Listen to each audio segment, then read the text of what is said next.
प्रभु यीशु मसीह के नाम से सबको जय मसीह की, सबको शालोम। मैं आपका दोस्त, आपका भाई पास्टर पंकज एक बार फिर से आपके बीच में परमेश्वर का वचन लेके आया हूँ। और जैसे कि आप इस प्रोग्राम को serving people in need of fellowship जो हमारा यूट्यूब चैनल है उस पर सुन रहे हैं, सो मेरी आपसे प्रार्थना है, विनती है कि अगर आपने इस चैनल को सब्सक्राइब नहीं किया तो इसको आज सब्सक्राइब कर दें। और आपको सब्सक्राइब जो बटन है उसके साथ ही बेल बटन दिख रहा होगा, आप उसको भी अगर दबा देंगे तो आपको डेली जो हम लोग परमेश्वर का वचन अपलोड करते हैं इस चैनल पर वो आपको इजीली अवेलेबल हो जाएगा। और मेरी आपसे प्रार्थना है कि आप इसको दूसरे लोगों को भी शेयर करें ताकि दूसरे लोग भी परमेश्वर के वचन को सुनकर आशीष पाएं। और साथ ही साथ अगर आप इस चैनल को जब सुन रहे हैं तो आप देख रहे होंगे आपको नीचे लाइक का बटन दिख रहा होगा, तो आप इसको लाइक कर सकते हैं। कमेंट का भी बटन है तो अगर आप कमेंट कर सकते हैं। और खास मेरी प्रार्थना आप लोगों से, अगर कोई आपका प्रार्थना विषय है तो आप उसमें प्रार्थना विषय भी लिख सकते हैं कि हम आपके लिए प्रार्थना भी करें। सो आइए हम लोग परमेश्वर के वचन में चलेंगे। हम ब्रदर रोहित के साथ मिलकर पढ़ेंगे यूहन्ना की अंजील उसका 3 अध्याय उसकी 16 आयत निकालेंगे। यूहन्ना की अंजील उसका 3 अध्याय उसकी 16 आयत निकालेंगे। आज का मेरा जो टॉपिक है वो ये है कि आप परमेश्वर की निगाह में कितने कीमती हैं, आप परमेश्वर की निगाह में कितने प्रेशियस हैं। तो पढ़ेंगे यूहन्ना 3 की 16। आप इस वचन में बने रहें, पूरा वचन को सुने। और सच में आप अगर इस वचन को पूरा सुनेंगे तो आप जानेंगे कि परमेश्वर आपसे कितना प्रेम करता है। और जब आप उसके प्रेम के बारे में जानेंगे तो आप जिस बर्डन में है, जिस प्रॉब्लम में है, जिस समस्या में है, वो आपको जाती नजर आएगी। सो पढ़ेंगे यूहन्ना 3 की 16। बड़े ध्यान से सुनेंगे, पढ़ेंगे। क्योंकि परमेश्वर ने जगत से ऐसा प्रेम रखा कि उसने अपना इकलौता पुत्र दे दिया, ताकि जो कोई उस पर विश्वास करे वह नाश ना हो परंतु अनंत जीवन पाए। परमेश्वर ने जगत से ऐसा प्रेम किया कि उसने अपना इकलौता पुत्र दे दिया। ये वचन जो है इसको हम बाइबल की गोल्डन वर्स कहते हैं, सुनहरी वचन शब्द कहा जाता है। और पूरी बाइबल इस बात पे आधारित है कि परमेश्वर ने जगत से ऐसा प्रेम किया कि उसने अपना इकलौता पुत्र दे दिया। मैं आज इस शब्द के ऊपर फोकस करना चाहता हूं, इकलौता पुत्र। इकलौते का मतलब क्या है? सिर्फ अकेला, एक ही था उसके पास, वो उसने हमारे लिए दे दिया। तो आपके पास एक ही मोबाइल है या एक ही जैकेट है, तो ठंड पड़ रही है और आपके पास एक ही जैकेट है, अगर कोई आपसे जैकेट मांग लेता है तो आप क्या करते हैं सब? तो वचन क्या कहता है? परमेश्वर के पास एक ही पुत्र था, उसने आपके लिए दे दिया। सो इस वचन को समझने के लिए मैं एक आयत और देखना चाहूंगा। रोमियो की पत्री उसका 8 अध्याय उसकी 32 आयत देखिए। रोमियो की पत्री उसका 8 अध्याय उसकी 32 आयत। इस वचन को समझने के लिए, यूहन्ना 3 की 16 को समझने के लिए, परमेश्वर के प्रेम को समझने के लिए हम पढ़ेंगे रोमियो 8 की 32। जिसने अपने निज पुत्र को भी ना रख छोड़ा परंतु उसे हम सब के लिए दे दिया। हाँ, उसने अपने निज पुत्र को भी नहीं रख छोड़ा। निज यानी कि एक, पर्सनल, उसने हम सबके लिए दे दिया। आगे, वह उसके साथ हमें और सब कुछ क्यों कर न देगा? वह उसके साथ हमें और सब कुछ क्यों ना देगा। इस वचन को समझने के लिए मैं आपको एक एग्जांपल देना चाहता हूं।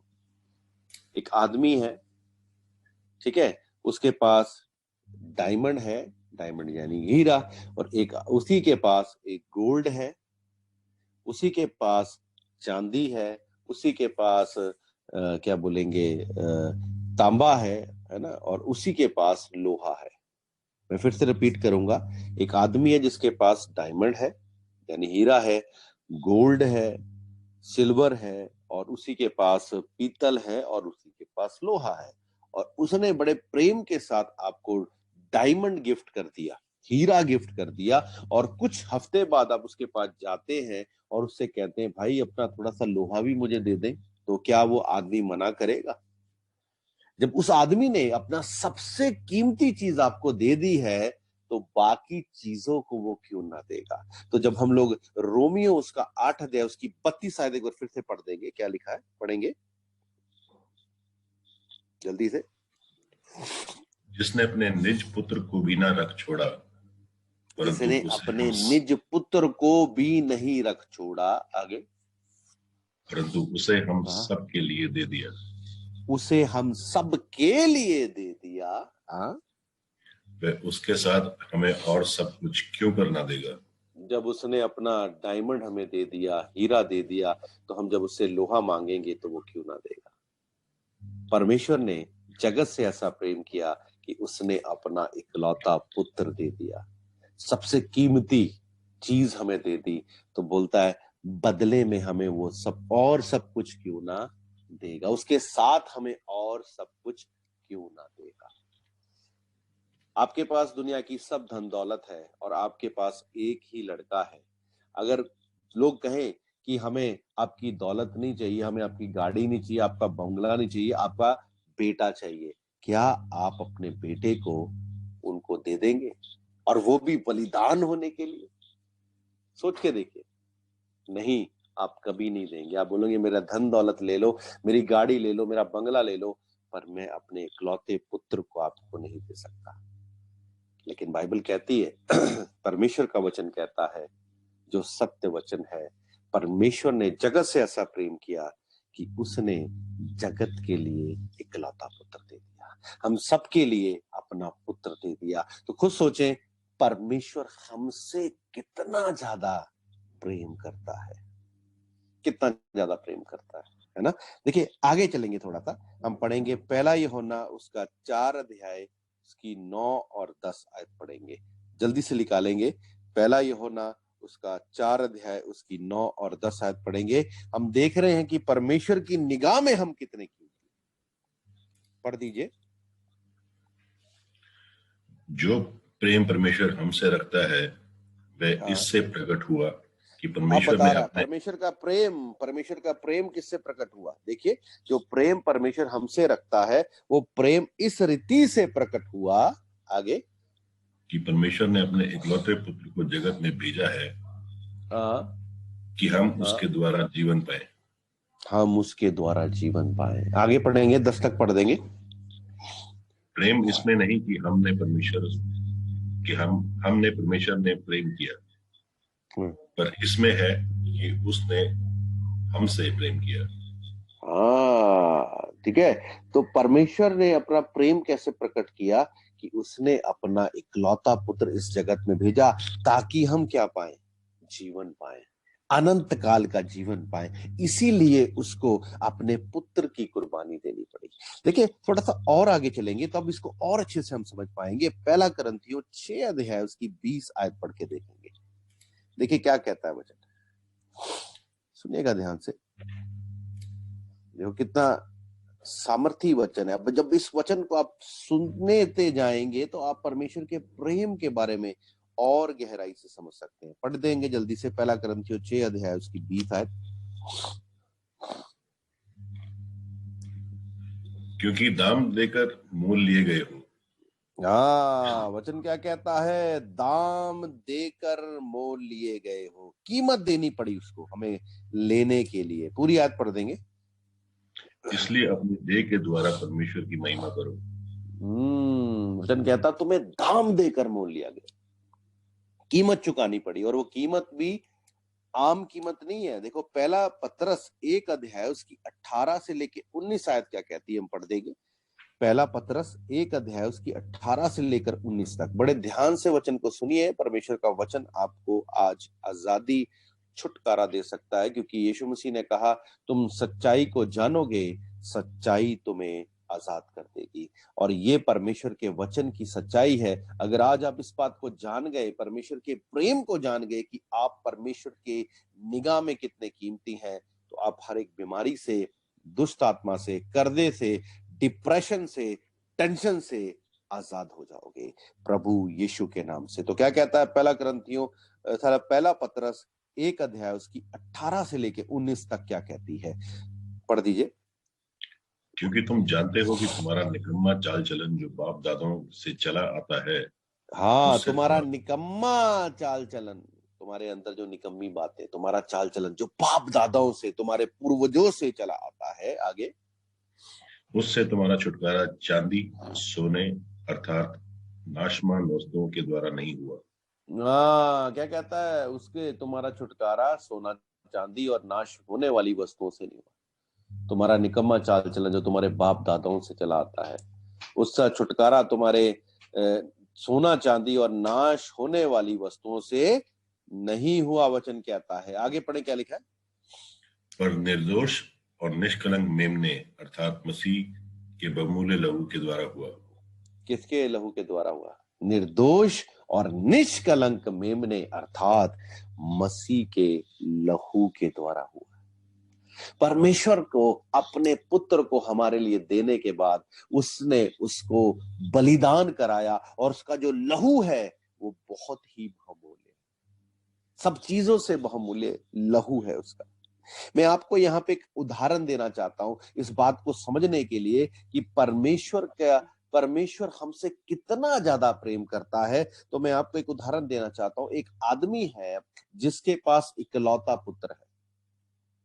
एक आदमी है जिसके पास सिर्फ एक ही पुत्र है, और वो अपने पुत्र से बहुत प्रेम करता है, और उसने अपने हाथों से गूंद कर एक मूरत बनाई, और वो उस मूरत से भी बहुत प्रेम करता है, और क्योंकि उसने अपने हाथों से बनाया है उसको।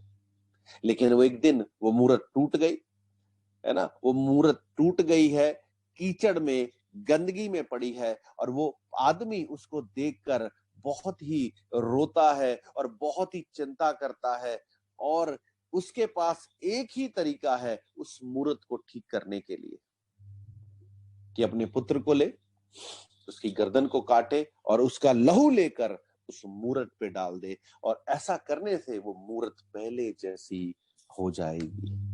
और उस आदमी ने ऐसा ही किया, अपने पुत्र को बलिदान किया, उसका लहू लेकर मूरत पे डाल दिया, और वो मूरत पहले जैसी होगी। यहां एक सवाल पैदा होता है, यहां मैं आपसे एक सवाल पूछना चाहता हूं। मुझे आप ये बताएं कि उस व्यक्ति ने अपने पुत्र से प्रेम किया जो इकलौता था, या उस मूरत से प्रेम किया? उसके पास इकलौता पुत्र था, क्या उससे उसने प्रेम किया, या उसने उस मूरत से प्रेम किया? हाँ, आपका जवाब यही होगा, उस व्यक्ति ने अपने पुत्र से नहीं परंतु उस मूरत से प्रेम किया। तभी उसने अपने पुत्र को भी उस मूरत के लिए बलिदान कर दिया। आज मैं आपको बताना चाहता हूं, ये व्यक्ति कोई और नहीं, ये परमेश्वर है, और वो पुत्र जो इकलौता पुत्र है कोई और नहीं, प्रभु यीशु मसीह है, और वो मूरत कोई और नहीं, वो हम लोग हैं। हम पाप, परमेश्वर ने हमें अपने हाथों से बनाया, परमेश्वर हमसे प्रेम करता है, और जब हम लोग पाप में, गंदगी में, कीचड़ में ही पड़े थे, परमेश्वर के पास एक ही तरीका था हमें शुद्ध करने का, पवित्र करने का, पहला जैसा करने का।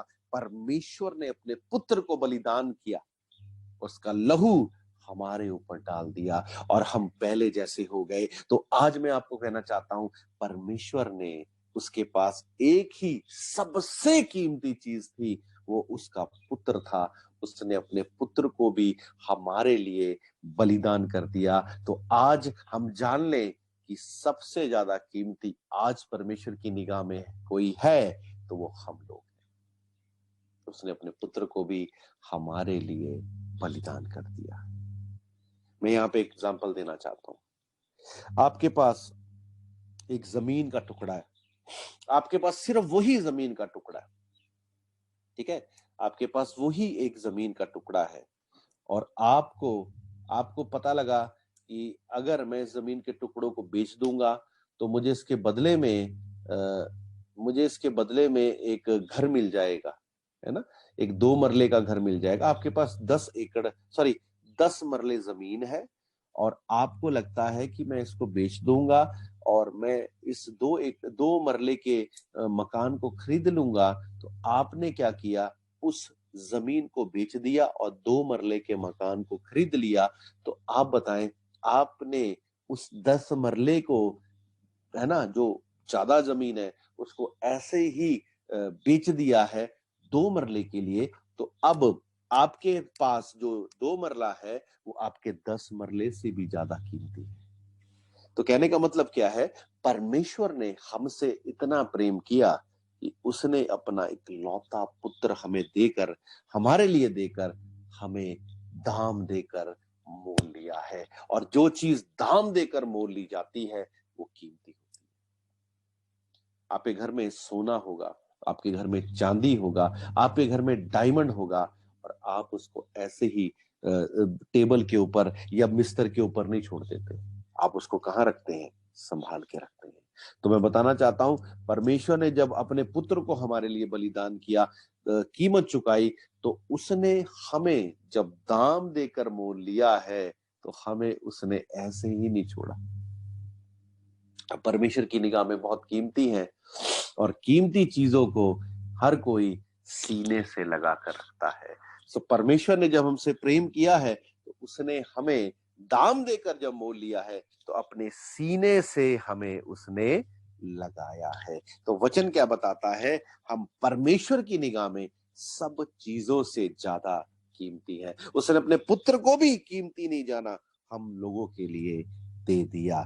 ठीक है, तो जकरिया की किताब उसका 2 अध्याय उसकी 8 आयत क्या कहती, जल्दी से पढ़ देंगे हम लोग। जकरिया की किताब उसका 2 अध्याय उसकी 8 आयत क्या कहती, जल्दी से निकाल लीजिए प्लीज। सुनिए वचन क्या कहता है, परमेश्वर की निगाह में हम कितने कीमती हैं। क्योंकि सेनाओं का यहोवा यूं कहता है, उस तेज के प्रकट होने के बाद उसने मुझे उन जातियों के पास भेजा है जो तुम्हें लूटती थी। क्योंकि जो कोई आगे जो तुमको छूता है वे मेरी आंख की पुतली ही को छूता है। हाँ, परमेश्वर क्या कहता है, जो तुम्हें छूता है वो मेरी आंख की पुतली को छूता है। हम सबके हमारी बॉडी जो है उसमें डिफरेंट डिफरेंट ऑर्गन्स है ना। और सबसे क्या बोलेंगे नाजुक जो ऑर्गन है वो क्या है, हमारी आंख है। सबसे नाजुक ऑर्गन जो है हमारी आंख को कहा गया है।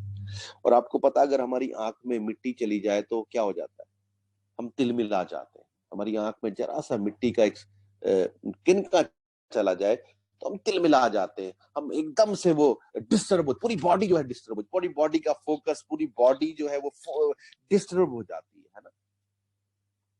लेकिन वचन क्या कहता है, परमेश्वर ने आपको आंख की पुतली बनाया है।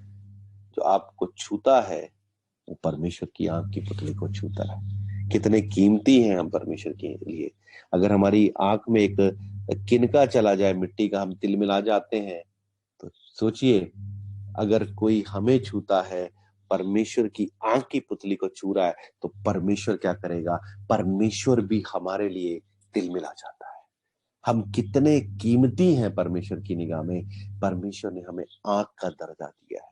सोच के देखिए। थोड़ा सा आगे चलते हैं हम लोग, यशाया 49 की 15 और 16 पढ़ के देखिए क्या लिखा है। यशाया 49 39 उसकी 15 और 16 देखें क्या कहता है वचन। सुनेंगे ध्यान से। परमेश्वर की निगाह में हम कितने कीमती हैं। उसने अपने इकलौते पुत्र को हमारे लिए दे दिया है ना, और हमें ले लिया, हमें खरीद लिया, दाम देकर मोल लिया। और आगे हमने देखा परमेश्वर की निगाह में हम परमेश्वर के क्या है, आंख की पुतली है। कोई हमें छूता है वो परमेश्वर को छूता है। और आगे पढ़े यशाया 39 की 15-16 पढ़ के देखें वचन क्या कहता है, सुनिए। क्या ये हो सकता है कि कोई माता अपने दूध पिए बच्चे को भूल जाए और अपने जन्माए हुए लड़के पर दया ना करे? सवाल पूछ रहा है, क्या ये हो सकता है कोई जो माता है वो अपने दूध पिलाए बच्चे को भूल जाए, अपने जन्म दिए बच्चे को भूल जाए। आगे क्या कहता है, हाँ वह तो भूल सकती है, कहता हाँ वह तो एक पल को भूल सकती है ना। वो एक पल को भूल सकती है माँ। कुछ काम में चली गई तो इधर चली गई, बच्चे को बेड पे सुलाकर किचन में काम करने लग गई है ना। आजकल फोन आ गए, फोन पे बातें करने में लग गई और बच्चा बेड से नीचे गिर गया। हाँ हो सकता है, बोलता भूल सकती है वो। लेकिन यीशु क्या बोलता है, आगे पढ़े क्या कहता है, परंतु मैं तुझे नहीं भूल सकता। वचन कहता है मैं तुझे नहीं भूल सकता। माँ का एग्जाम्पल दे रहा है वो। और आपको पता है जिस चीज से हम बहुत प्रेम करते हैं वो हमारे मन में रहती है। माँ अगर बाजार में अपने बच्चे को छोड़कर चली जाए, है ना, घर पे बच्चे को छोड़कर बाजार चली जाए, तो उसके मन में यही होता है, क्या मेरे बच्चे ने दूध पी लिया होगा, क्या मेरे बच्चे ने डायपर तो चेंज कर दिया होगा किसी ने, क्या कर रहा होगा मेरा बच्चा। यही यही माँ कभी कभी भूल भी जाती है, बोलता है, लेकिन परमेश्वर क्या कहता है, हाँ मैं तुझे कभी नहीं भूलूंगा। देखिए आगे क्या बोलता है, वो पढ़ेंगे। देख मैंने तेरा चित्र हथेलियों पर खोद कर बनाया है। हाँ, देख मैंने तेरा चित्र कहाँ बनाया है। परमेश्वर कहता अपने हाथों की हथेली पे बनाया है। आगे पढ़े। तेरी शहरपनाह सदैव मेरी दृष्टि के सामने बनी रहती है। तेरी शहरपनाह मेरी दृष्टि के सामने बनी रहती है। जिस चीज से हम बहुत प्रेम करते हैं उसको हम देखना पसंद करते हैं, है ना। सोच के देखिए, परमेश्वर ने आपको अपने हाथों की हथेली पे बनाया।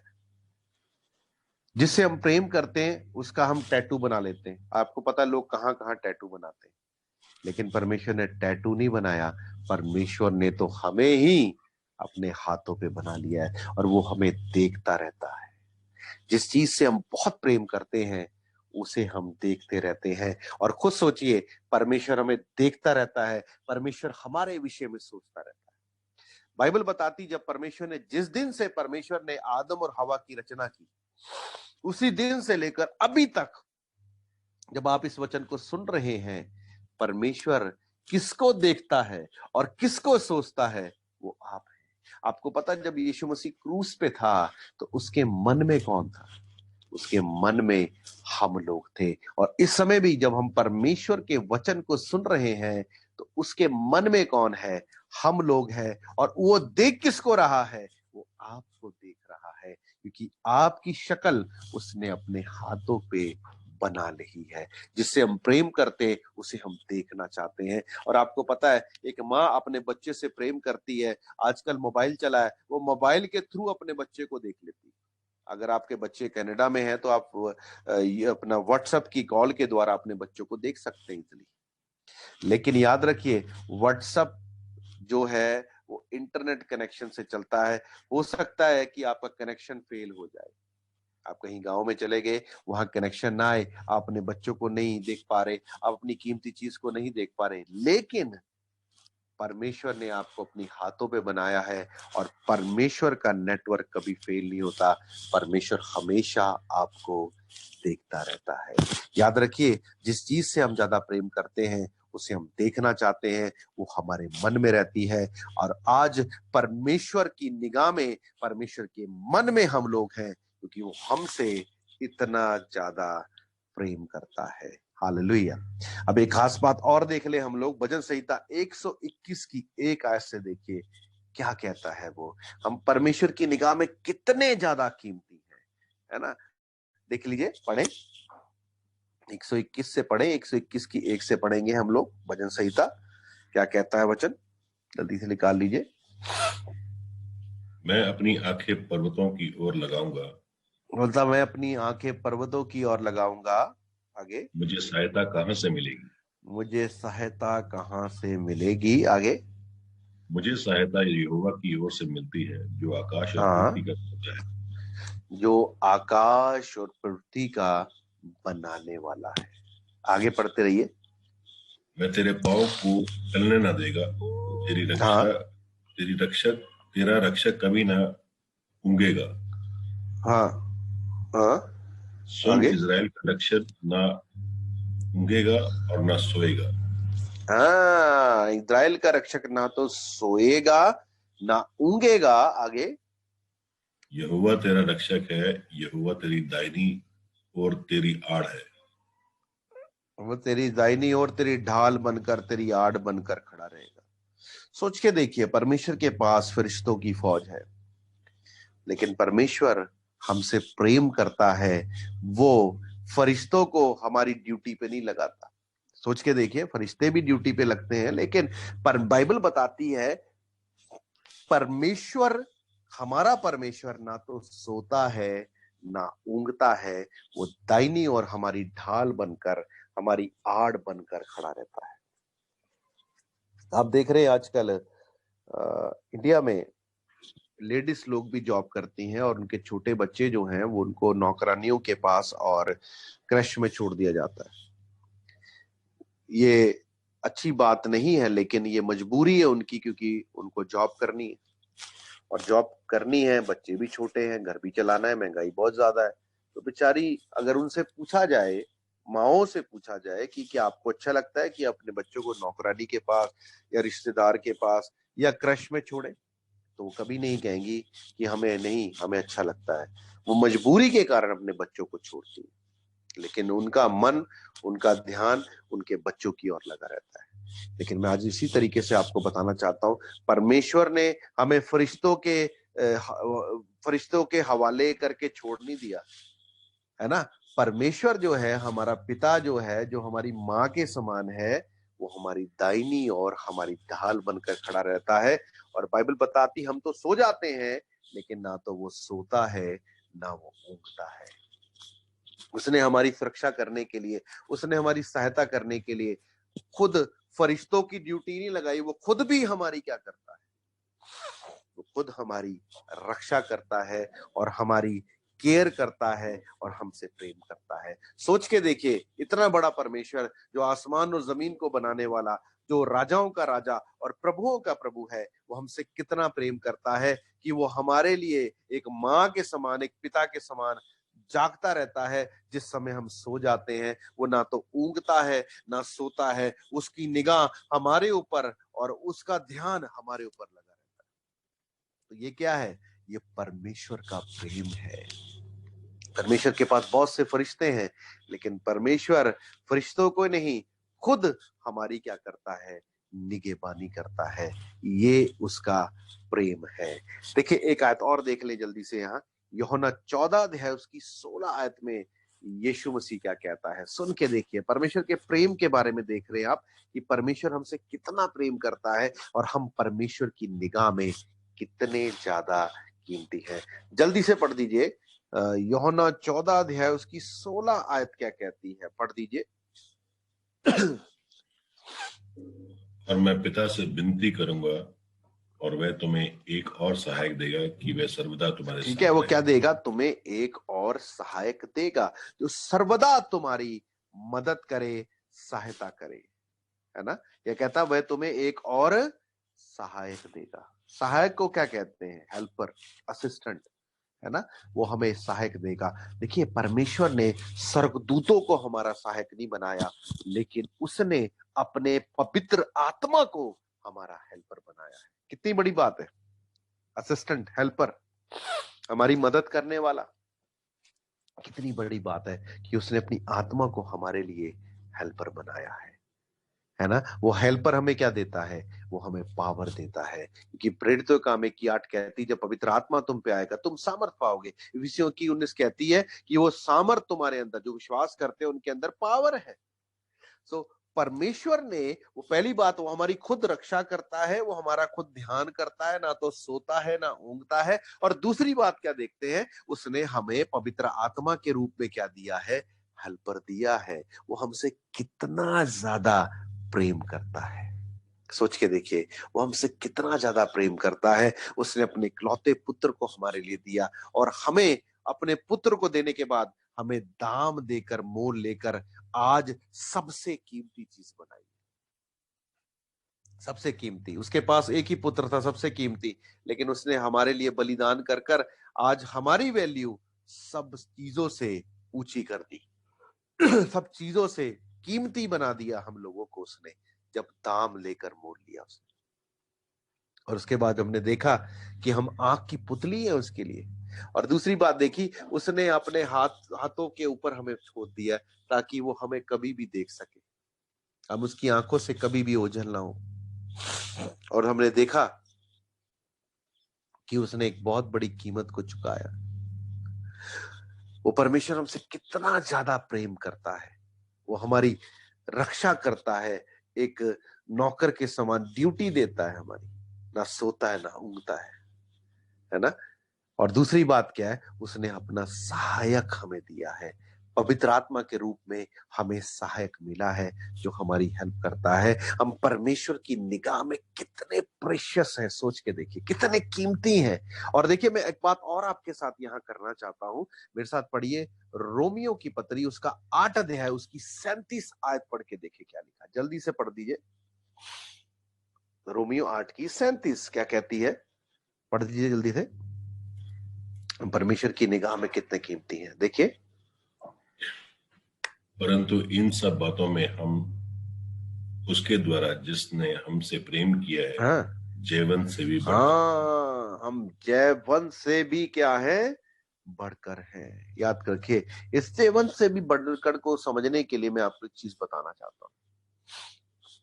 एक आदमी है जो बॉक्सर है, ठीक है, वो उसने वर्ल्ड बॉक्सिंग चैंपियनशिप लड़नी है और उसका बॉक्सिंग वर्ल्ड बॉक्सिंग चैंपियनशिप का जो मैच है, तो उसने अपनी वाइफ को कहा कि तुम्हें वहां जाने की जरूरत नहीं है, तुम आराम से टीवी पर देखो, टीवी पर लाइव आएगा, तुम टीवी पर उसको देखो, एंजॉय करो, और मैं जाकर बॉक्सिंग चैंपियनशिप लड़के आता हूँ।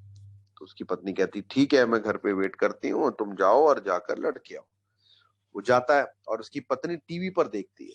और जब उसकी पत्नी टीवी पर देखती है घर पर, तो उसने खाने के लिए चिप्स रखे हैं, पिज्जा रखा है, कोल्ड ड्रिंक रखी है, वो मैच को क्या कर रही है, एंजॉय कर रही है।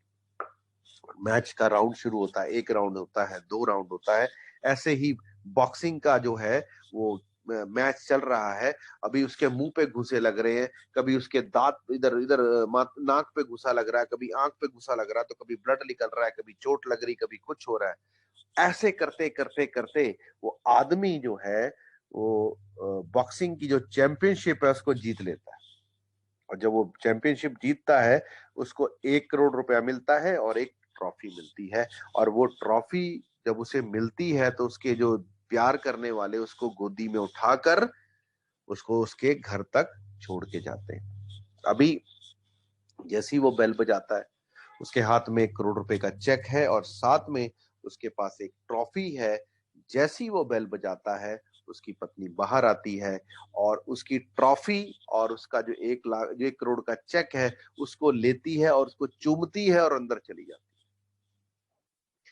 तो जब हम इस वचन को पढ़ते हैं कि उसने हमें जयवंत से भी बढ़कर बनाया है, इसका मतलब क्या है?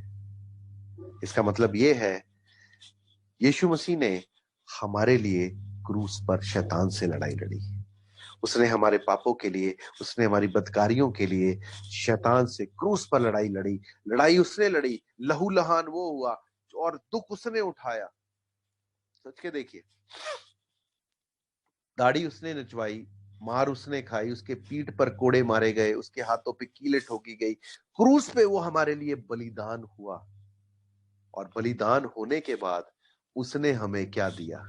ट्रॉफी के रूप में, इनाम के रूप में उसने हमें हमारे पापों से मुक्ति दी, साल्वेशन दी, और साथ ही साथ उसने हमें अनंत काल का जीवन दिया है। हमें उसके लिए कुछ करने की जरूरत नहीं पड़ी। जैसे वो लड़की जो औरत थी, उसे कुछ नहीं करना पड़ा, उसने एंजॉय किया और उसे कुछ नहीं करना पड़ा, लेकिन उसे क्या मिला? उसको ट्रॉफी मिली और बदले में 1 करोड़ रुपया मिला। इसी तरीके से जब यीशु मसीह ने हमारे लिए दुख उठाया, हमारे लिए वो मारा गया, गाड़ा गया और मुर्दों में से जी उठा, उसने हमें पापों से मुक्ति दी और अनंत काल का जीवन दिया है। हम परमेश्वर की निगाह में इतने ज्यादा कीमती हैं। सोच के देखिए। एक आयत और देख ले हम लोग, हम पढ़ेंगे इफिसियों उसका 2 अध्याय उसकी 5 और 6 निकालेंगे।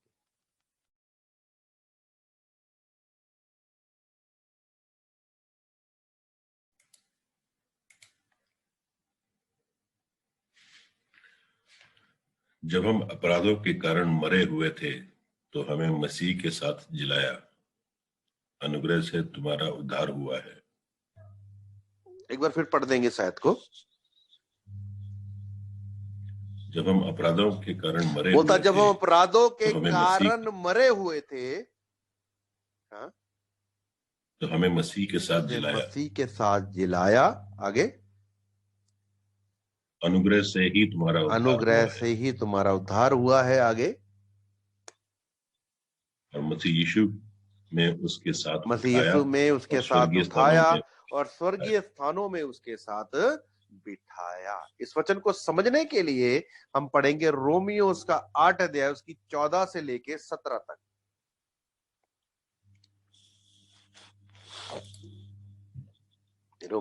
इसलिए कि जितने लोग परमेश्वर की आत्मा के चलाए चलते हाँ, हैं, जितने लोग आत्मा वही की परमेश्वर चलाई की चलते हैं वो परमेश्वर की संतान है। आगे हाँ, क्योंकि तुमको दासत्व की आत्मा नहीं मिली पढ़ते रहिए कि फिर भयभीत हो, परंतु लेपालकपन की आत्मा मिली है, जिससे हम हे अब्बा, हे पिता कहकर आगे पढ़ते रहिए। आत्मा आप ही हमारी आत्मा के साथ गवाही देता है कि हम परमेश्वर की संतान है, और यदि संतान है तो वारिस भी, संतान है तो वारिस भी परमेश्वर है। और आगे कहता है मसीह के संगे वारिस है। याद रखिएगा, ठीक है। तो उसने हमें संतान बनाया है तो वारिस भी बनाया है, नाम ही का नहीं है, ठीक है ना। तो अभी इफिसियों 2 अध्याय उसकी 5 और 6 आयत क्या कहती है, एक बार फिर से पढ़ देंगे, अब समझ में आएगा वचन।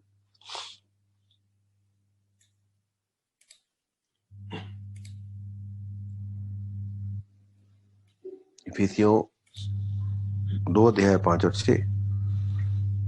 जब हम अपराधों के कारण मरे हुए थे तो हमें मसीह के साथ जिलाया, मसीह के साथ जिलाया। आगे अनुग्रह से ही तुम्हारा उद्धार हुआ। आगे और मसीह यीशु के साथ उठाया और स्वर्गीय स्थानों में उसके साथ क्या किया है, बिठाया है। याद रखिएगा, हमने पढ़ा रोमियो 8 अध्याय में कि हमें क्या बनाया है, वारिस बनाया और संगे वारिस बनाया। और वचन क्या कहता है, उसने हमें मसीह के साथ स्वर्गीय स्थानों में बिठाया। बाइबल बताती जब यीशु मसीह मुर्दों में से जी उठा और वो आसमान पे चढ़ गया, वो पिता की दाहिनी ओर बैठा है, यानी कि वो पिता के सिंहासन पर बैठा है।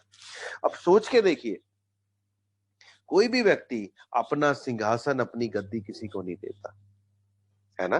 किसको बोला? स्पेशली उसको जिसको गोद लिया हो, जिसको पुत्र कहा हो। लेकिन यहां पर हम देखते हैं जब उसका निजी पुत्र भी था, फिर भी उसने हमें क्या किया है, लेपालक का मतलब होता है अडॉप्ट करना। उसने हमें गोद लिया है और गोद लेने के बाद हमें क्या बनाया है, वारिस बनाया है। और कहां बिठाया है? उस तख्त के ऊपर, जो तख्त सब तख्तों से ऊंचा है, जो तख्त कभी 5 साल में 10 साल में बदलने वाला नहीं, जो हमेशा बना रहने वाला तख्त है। और उसने हमें अपनी राजगद्दी दी। वो राजाओं का राजा जहां बैठता है, उसने बोला पुत्र मेरे पास आओ, तुम मेरे वारिस हो, और उसके ऊपर आकर तुम क्या करो, वास करो, उसके ऊपर आकर तुम राज्य करो। उसने हमें ऐसा ठहराया। सोच के देखिए, हम क्या थे? हम पापी थे, हम निकम्मे थे, लेकिन उसने हमसे क्या किया है, प्रेम किया है। उसने हमसे प्रेम किया, और उसने हमसे नामी का कहने का प्रेम नहीं किया, पर उसने हमें क्या किया, हमें अपनी राज गद्दी भी शेयर कर दी। वो परमेश्वर हमसे कितना ज्यादा प्रेम करता है। उसने अपना इकलौता पुत्र हमारे लिए दे दिया, उसने दाम देकर हमें मोल लिया। और हम देखते हैं, हम उसकी आंख की पुतली हैं, और वो बताता है कि उसने अपना हमारा चित्र अपने हाथों की हथेली पे बनाया। और हमने एक चीज और देखी, वो एक सेवक की तरह वो हमें क्या करता है, देखता रहता है, ना तो वो सोता है ना ऊँगता है। और एक चीज और हमने देखी कि उसने पवित्र आत्मा के रूप में हमें सहायक दिया है। और हमने एक चीज और देखी, उसने हमें जयवंत से भी बढ़कर बनाया है। हमें लड़ना नहीं पड़ा, उसने हमारे लिए लड़कर हमें इनाम दे दिया, जो मुक्ति है और अनंत काल का जीवन है। और खास चीज हमने आज क्या देखी कि उसने अपना सिंहासन हमें दे दिया। वो हमसे कितना ज्यादा प्रेम करता है और हमसे कितना प्यार करता है। लेकिन हम लोग क्या करते हैं, वो हमें आत्मिक बनाना चाहता है, वो हमें अपना बनाना चाहता है। यीशु मसीह ने हमें अपना बनाने के लिए, परमेश्वर ने हमें अपने बनाने के लिए क्या किया, अपने पुत्र को हमारे लिए पापों के लिए बलिदान कर दिया, ताकि हम आत्मिक हो जाएं। और आत्मिक होकर ही हम लोग उन आशीषों को, उन बरकतों को, उस सिंहासन पे बैठ पाएंगे जो उसने हमारे लिए रखा है। लेकिन बड़े दुख की बात है और बड़े ही ज्यादा दुख की बात है, वो हमसे इतना प्रेम करता है और हम उससे कितना प्रेम करते हैं। हम दुनिया की बातों में लगे रहते, दुनिया के काम करते, शरीर के काम हम में पाए जाते हैं। मैं यहाँ पे एक आपसे सवाल करना चाहता हूं। आपको एक दो फोन है, एक चाइनीज फोन है और एक एप्पल का फोन है। एक चाइनीज फोन है और एक एप्पल का फोन है। आपको उन दोनों में से एक फोन मुफ्त में मिल सकता है। आप कौन सा फोन लेना पसंद करेंगे? दोनों में से एक, चाइनीज या एप्पल? आप बोलेंगे एप्पल का। चाइनीज का क्यों नहीं? चाइनीज की कोई वैल्यू नहीं है। तो मैं यही कहना चाहता हूं, परमेश्वर आपको उत्तम चीज देना चाहता है जो हमेशा की है। ये छोड़ी मोड़ी थोड़े समय की चीजों के ऊपर मन मत लगाएं, थोड़े समय की चीजों के ऊपर ध्यान न लगाएं, क्योंकि ये संसार की जो बातें हैं, देखिए एक आयत पढ़कर खत्म करेंगे। पहला यूहन्ना उसका 2 अध्याय उसकी 15 आयत पढ़ के देखेंगे क्या लिखा है। जल्दी से निकाल लीजिए। पहला यूहन्ना उसका 2 अध्याय उसकी 15 आयत जल्दी से निकाल लीजिए। तुम ना तो संसार से और ना संसार में की वस्तुओं से प्रेम रखो। कहता है तुम यदि कोई संसार से ना संसार की वस्तुओं से प्रेम करो। आगे, यदि कोई संसार से प्रेम रखता है यदि तो कोई उसमें संसार से प्रेम करता है, हाँ, तो उसमें पिता का प्रेम नहीं उसका है। पिता का प्रेम नहीं। आगे पढ़ो, आगे पढ़ो। क्योंकि जो कुछ संसार में है, अर्थात शरीर की अभिलाषा और आंखों की अभिलाषा और जीविका का घमंड, वो हाँ, पिता की ओर से नहीं, हाँ, परंतु संसार की ही ओर से है। आगे, और संसार और उसकी अभिलाषाएं दोनों मिटते जाते हैं, संसार और उसकी अभिलाषाएं दोनों मिटती जाएंगी। आगे, पर जो आगे, परमेश्वर की इच्छा चलता है वह सर्वदा बना रहेगा। हाँ, जो परमेश्वर की इच्छा पे चलता है वो सर्वदा बना रहेगा। आपको टेम्परेरी चाहिए या हमेशा का चाहिए? परमेश्वर आपको हमेशा का देना चाहता है। तो अगर आप संसार और उसकी बातों में लगे रहेंगे तो ये टेम्परेरी है, लेकिन परमेश्वर आपको परमानेंट देना चाहता है। तो याद रखिए, टेम्परेरी चीजों पर नहीं, परमानेंट चीजों पर ध्यान रखें। और उसने अपने पुत्र को आपके लिए कुर्बान किया है। वो आपसे कितना ज्यादा प्रेम करता है, आप भी उससे प्रेम करें। फिर आप परमेश्वर की आशीषों को, बरकतों को अपने जीवन में आता हुआ महसूस करेंगे, क्योंकि आप सच्चाई को जानेंगे, सच्चाई आपको स्वतंत्र कर देगी। सो प्रभु आपसे प्रेम करता है और प्रभु आज आपको आशीष देना चाहता है इस वचन के द्वारा। अगर आप सच में आशीष पाई है तो इस वचन को जरूर शेयर करिएगा, सब्सक्राइब करिएगा। परमेश्वर आप सबके साथ हो।